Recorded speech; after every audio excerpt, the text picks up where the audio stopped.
Ashamaa hordoftoota YouTube channel Veronica Tulusaa jalatti argamu hundi keessanuu akkam nagaa jirtanii siin jecha guyyaan irraan kenna jechoota hayyoota kennaa lubbuun jiran isin biraan gahuuf deema akka dhumaatti daawwadhaa like share subscribe gochuu kan dagatinaa isin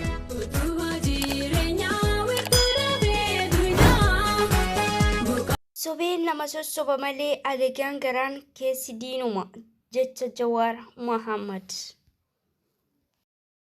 Waan natti hojjetan nan beeka ta'us biyya koorra fagaachuu hin danda'u qabsoo karaa nagaatiin amana waan ta'eef jecha Baqqalaa Garbaa. Wanti baraan barataa biyya koo rasaasaan fixaniif akka lammiin koo baratee beekumsa gabrummaa jalaa hin baaneef. jecha artisti keenya jaalatamaa Kadir Martuu. Saamichi lafaa haa dhaabbatu stop land grabbing jecha Darmaraa Guddinaa. Bara jireenya kootii haqa jaallate loogudummaa loogii sanyii fi cunqursa muufadhee mormannee jira. Filannoo kootiin otoo hin taane fedhii waaqayyootiin. Kanaan irraan dhaladhe uummatni Oromoo mirgawaa namummaa fi mirgawaan dimokiraasummaan isa kabajamaniif ija qixxeen akka ilaalamu gochuuf qabsoo karaa nagaa gaggeessuuf aarsa ta'uu danda'uun koo anaaf kabajaadha. Jecha Baqqalaa Garbaa. Har'a qabsoo teenya ittiin balbalachinu xaa'oo bor Oromiyaa ittiin misoomsinuudha jecha Jawaar Mohammad.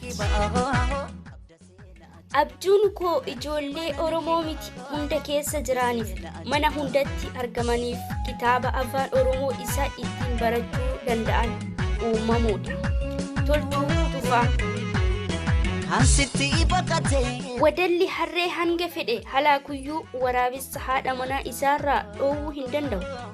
jecha Jawaar Mohammad. Ethiopiummaa dura Oromummaa koon dursa. I am Oromo first. Jawaar Mohammad.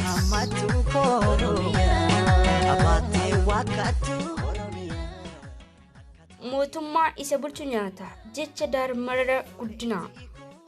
Ayyee hordoftoota keenya hagamatti yaada kana Ulaalee kasan barangee Veronica Tulusaa nama waan dhaggeeffataniif galatooma isin jedha. Viidiyoo kana akka agartan like gochuu hin dagatinaa.